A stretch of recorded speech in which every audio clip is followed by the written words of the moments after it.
Good morning, good afternoon, good evening, wherever you're at. It's actually Friday on this timeline. So if you're watching the video today, the webinar, happy Friday, happy weekend. It's a holiday weekend, so hopefully everybody has some downtime and looking forward to moving into April. It's wild that we're already here, but so welcome to the April webinar for release notes, deploy notes. This is April 2024.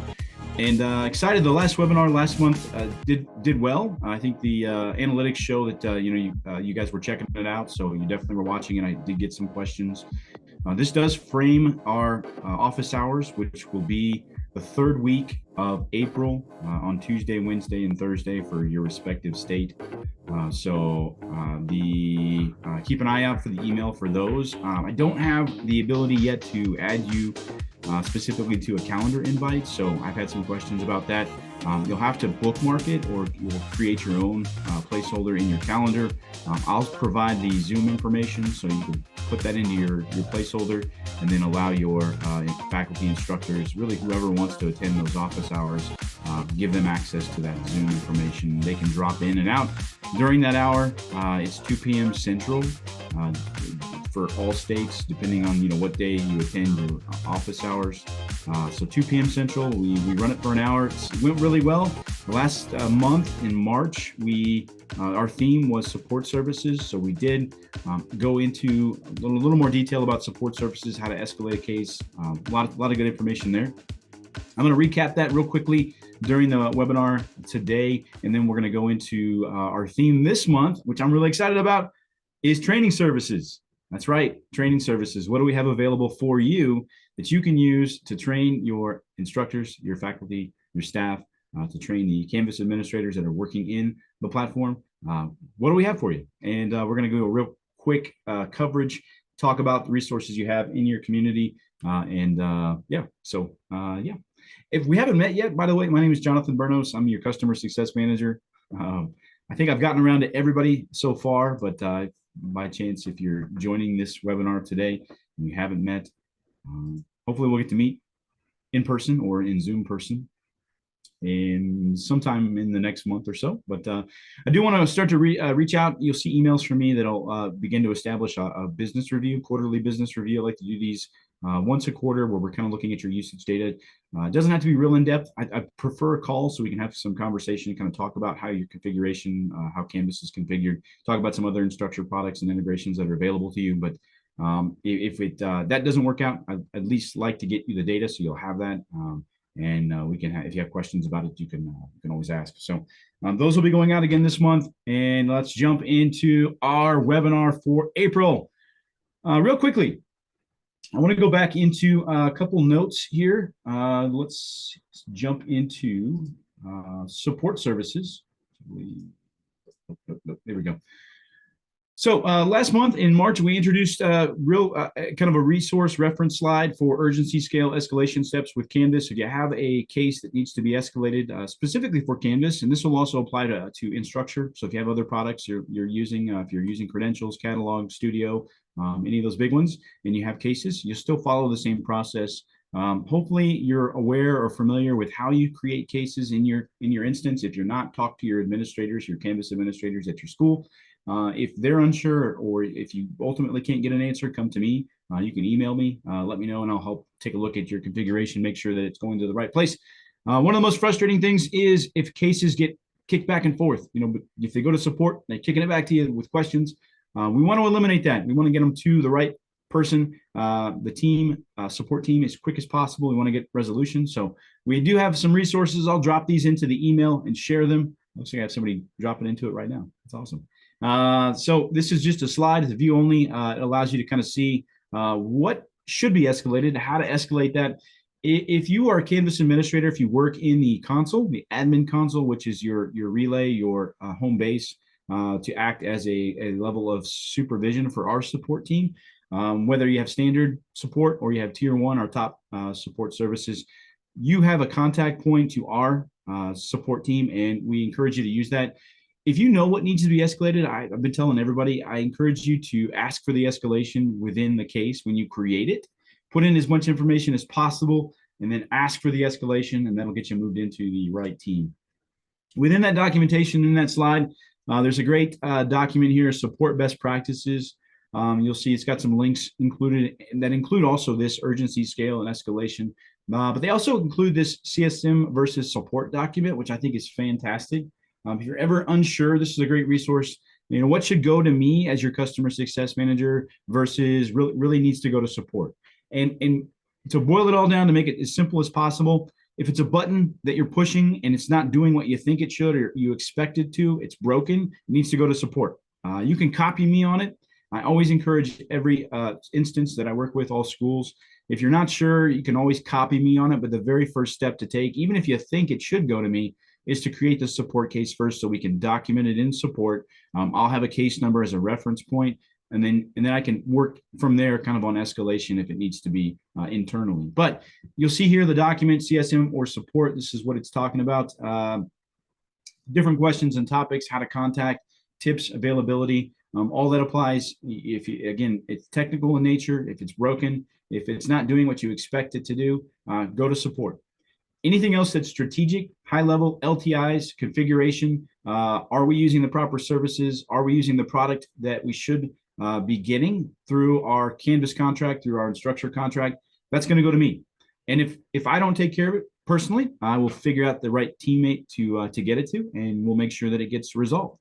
That's where our team comes into play. We have Haley from Renewals, and we have Max Spencer. Many of you are getting to meet Max, who's our account executive, and it's going to go to him if it involves something that we don't have that we need to bring into the table. We need to look at a workflow. That's going to be Max. So my job to figure out where that should go, but it's easier if we can filter out what should go to support first, and then everything else we can kind of take care of from there. So training services. Let's talk about some training. I'm a big fan of training. I have a training background for years and years in higher ed and ed tech. So let's talk about training services. Everybody has a training services portal that's available to them. It's part of your Instructure contract. It's part of Canvas. If you're not utilizing it, you should. You should make it available. And if nobody uses it, at least you made it available, right? But I do know that there are some instances upon review that are not taking advantage of the training services portal. And I would encourage you to do that. Some groups have turned it off over the years because they didn't find it helpful, useful. Maybe they weren't getting traffic. We've since revamped our training services portal. We did that about a year ago. I'll show you some resources where you can find the information on that. But bottom line is it's now hosted within Canvas. I'll show you that here in just a moment. And so there's an advantage there. If you have new users, instructors that are coming into Canvas for the first time, going through a training course within a Canvas instance is a great benefit. And so I know that we have growing with Canvas. We have some other resources when we first bring you on board. Some schools like to update those resources and keep them current and use those as training. That's perfectly fine. The training services portal has the ability to offer more and updated information on the training services portal, one itself. And then two, on Canvas, orientating to other products that may be purchased or added to your Canvas instance.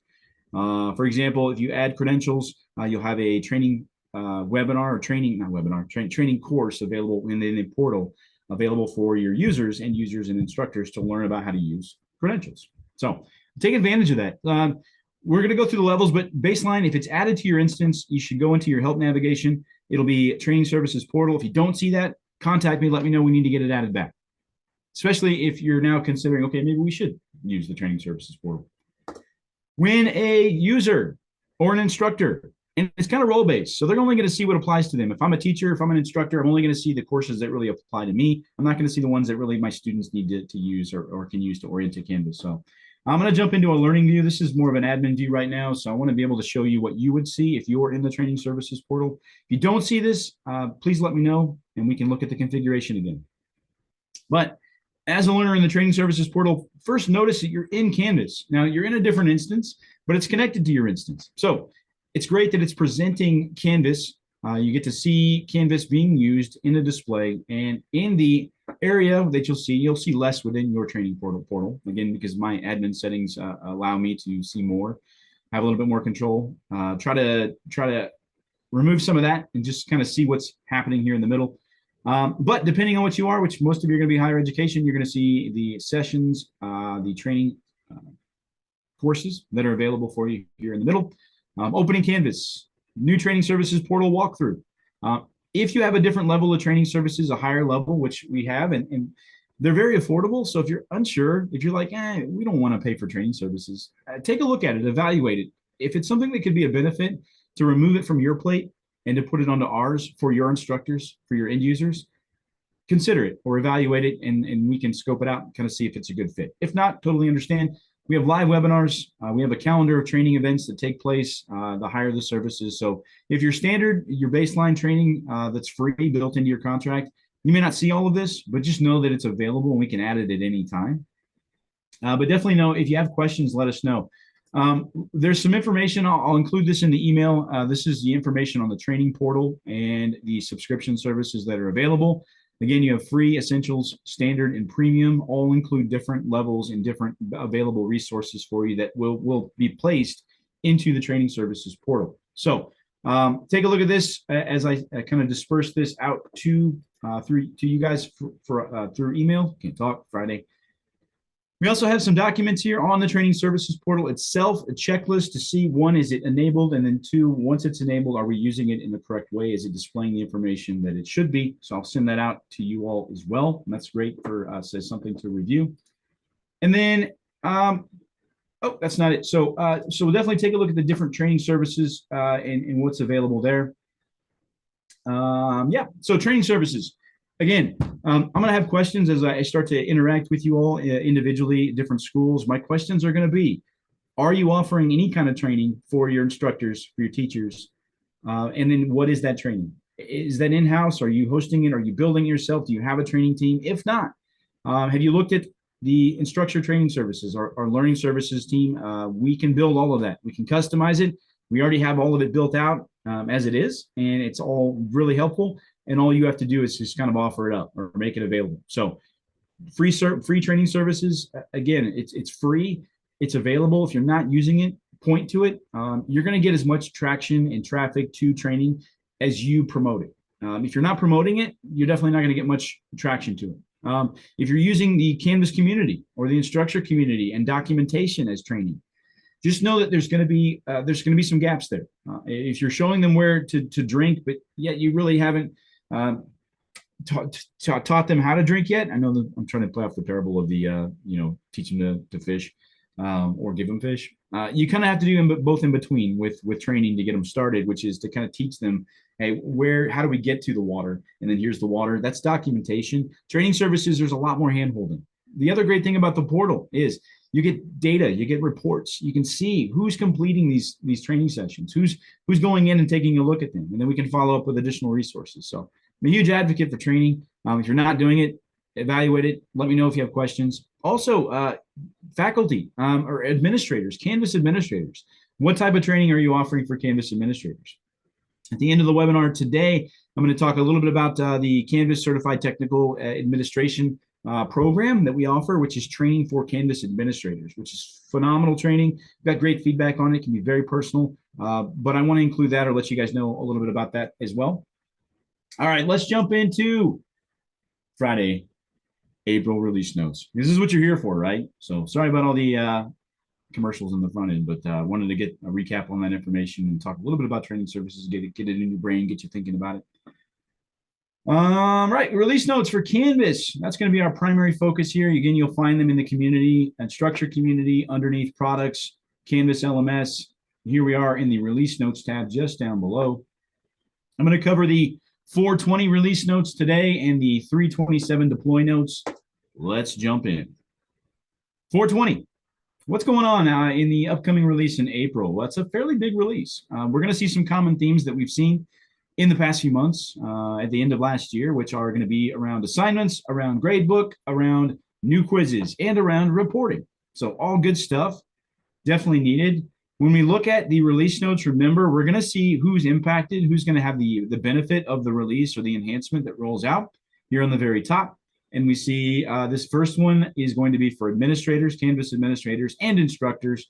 Currently in beta, will roll out on 420. We can see, is it something we have to enable, or is it something that's just going to take place? This one's going to take place just in the configuration tools or in your settings, so you don't need to turn it on. It'll just be available Very first one, very simple. This is going to be in assignments. It's your external tools, submission type, selection box. When you're going in to add an external tool, we have the drop-down menu has been configured now to have, or the interface has been updated to show the submission type field or assignment submission type field. It will display a configured icon now. It's going to display the name of the tool, and it'll have a description of that tool. So benefit here, it's just going to improve cohesion. It's improving the UI overall, the visual aesthetics of Canvas and the user interface. So really small change, but helps us kind of start off the what other changes can we expect. Developer keys, dynamic registration for developers. This really only applies to administrators that are administering the Canvas platform. This is when LTIs, it's adding a new option basically. Change benefit is allowing admins to more quickly and efficiently add LTI tools. You'll see the main benefit here is under the developer keys. If you're working in that area as an administrator, you have a new option for LTI registration. The images that are added here, workflow, very detailed, just kind of showing you what the configuration looks like now when you're adding that in developer keys. So some nice updates here for administrators working in that area. Grading, archive grading schemes. All right, if you're using grading schemes, and then again, this is for instructors and administrators, this is in your beta instance to test. This is just going to become available once we roll it out in April.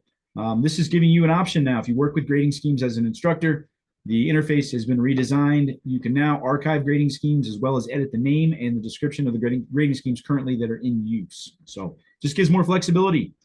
We've got some images here showing that flexibility now, showing you the option now that you can archive grading schemes. That'll be nice to kind of keep your gradebook and within assignments, the configurations there on grading the schemes themselves, keep them nice and tidy. You like to keep a nice and tidy, clean room. RCE, external tool icon. This is a real simple change. It's just a default now that will add an image or in this case, if there is no provided image from the LTI, if you're featuring that in your rich content editor, which you can do for any LTI tool, if you really want to feature it, make it available. If it doesn't provide an icon, the default icon will be the first initial of the tool's name in the rich content editor. The example here is Canva. We see that a C is added as a default now. So just giving you kind of a visual cue, visual tool now to the LTI displays if you're placing them in the RCE. So let's move into feature options. This is a nice one. This is mobile offline support. So I'm sure there can be a benefit here for many of you that maybe asked about this before. Real quickly, there's a benefit here for the instructor. There's a benefit here for the administrator. I would venture to say there's also a benefit here for the student because the benefit itself allows offline support, meaning if a student is working in Canvas and maybe they lose connectivity, they lose the internet, maybe, or they're working in a remote location, or they move to a remote location, maybe in transit someplace, this will allow them to still continue to work in the platform, even being offline. So this is an option for administrators. It has to be enabled. You'll see mobile offline mode. It's not just for mobile devices. It's also for the instance itself. If Canvas, again, is moved into if someone is on a device and they move into a location where they lose connectivity, this is going to allow them to continue to work in Canvas. It does save what's being done in Canvas. And then that will report it back to, once you're back online again, it will report it back to Canvas or kind of finalize those changes. So available to admins, allowing students to sync course content to view as read-only when offline.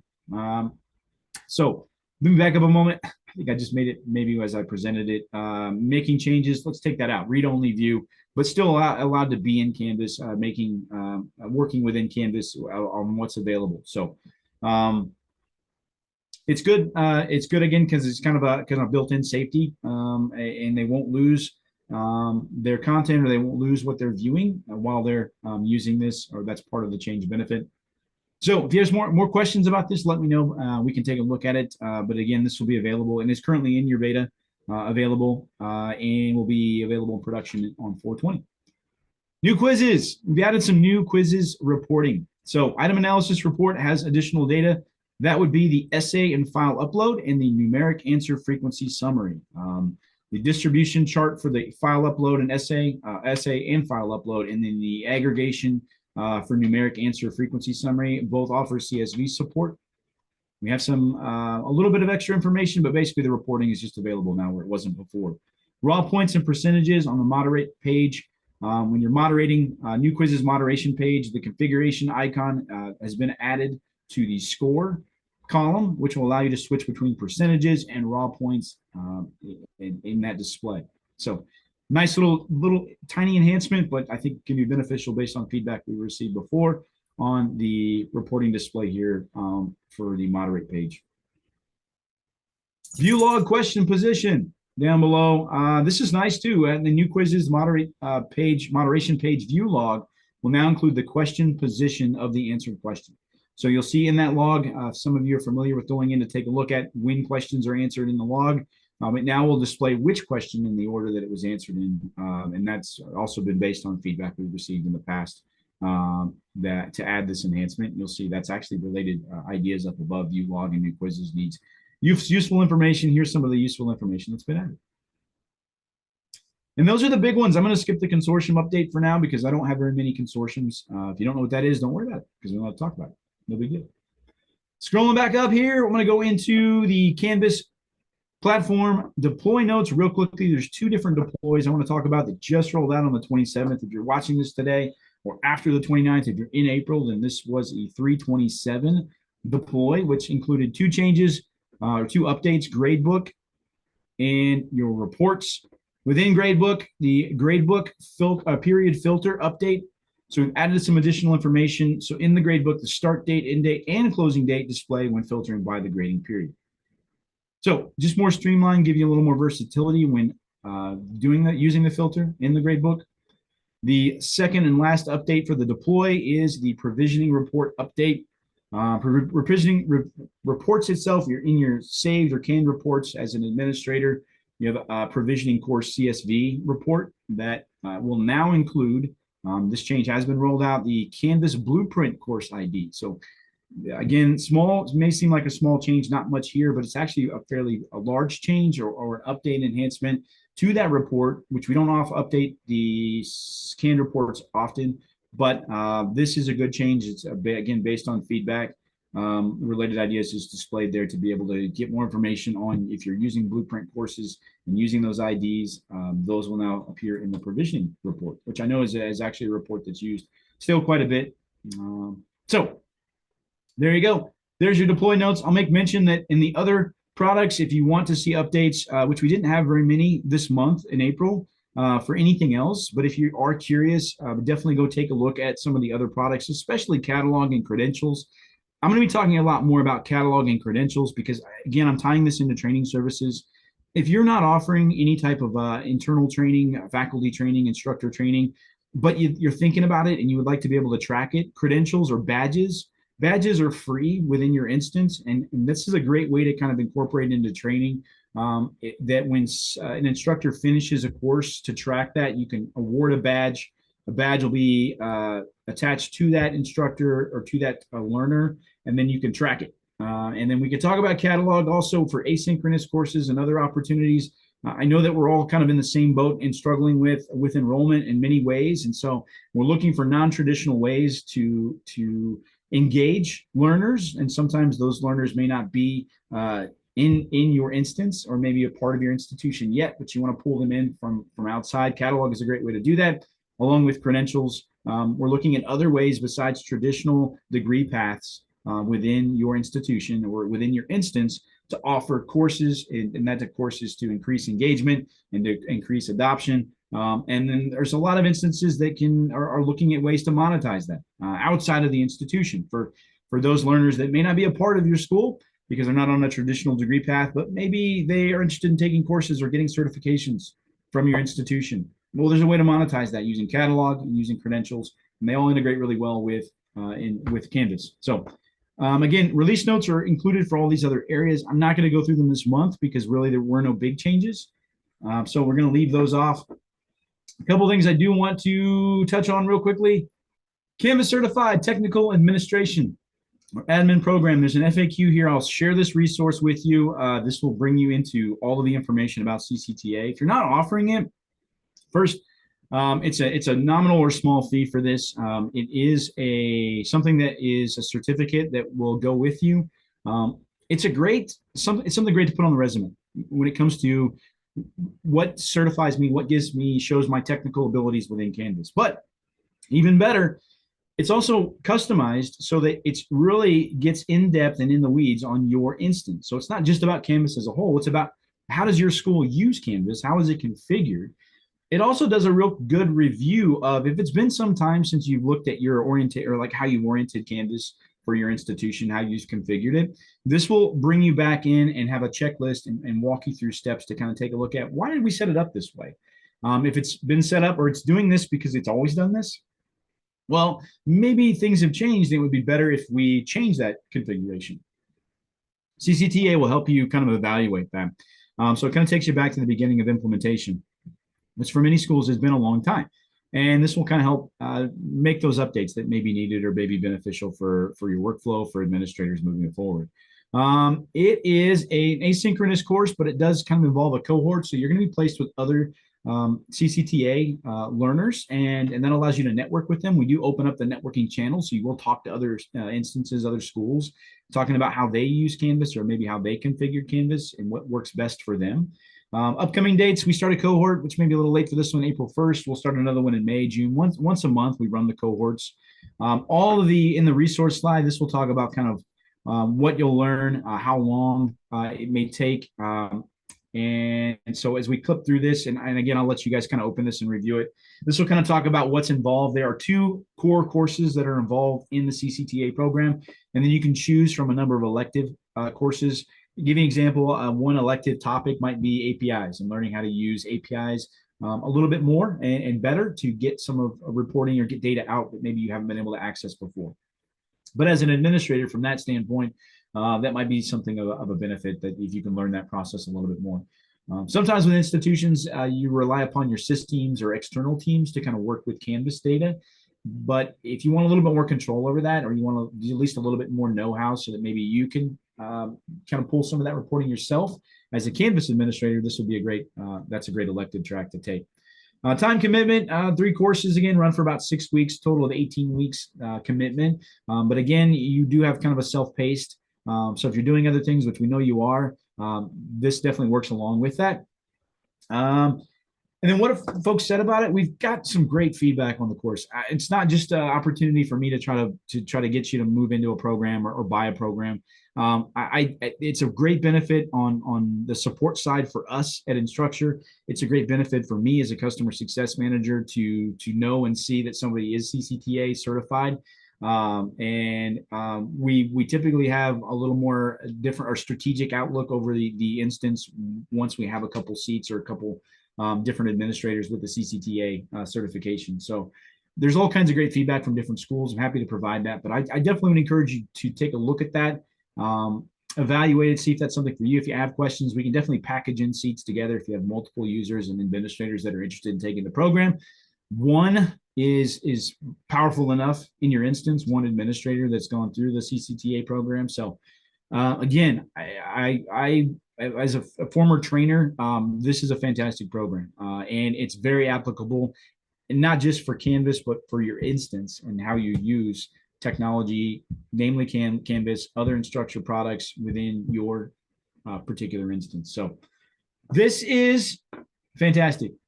That is my April webinar. So we had the release notes covered. Again, if you have questions about the release notes, feel free to reach out, follow up with me. We will have our office hours again on the 3rd week of April. Let me pull up my calendar because I'm blanking now on the dates specifically. 23rd, no, 16th, 17th, and 18th, 2 p.m. Central, office hours for 1 hour. Jump in with any questions about the release notes, the deploy notes that we covered today, any questions about training services, support services, CCTA, all that good stuff, let me know, and we can answer those questions and we'll have a great conversation. So let me know if these recordings are helpful. So far, we've gotten good feedback on the webinar recordings. I'm able to follow up on these on individual calls, and I'm always welcome, or you're welcome to schedule those with me. And the office hours.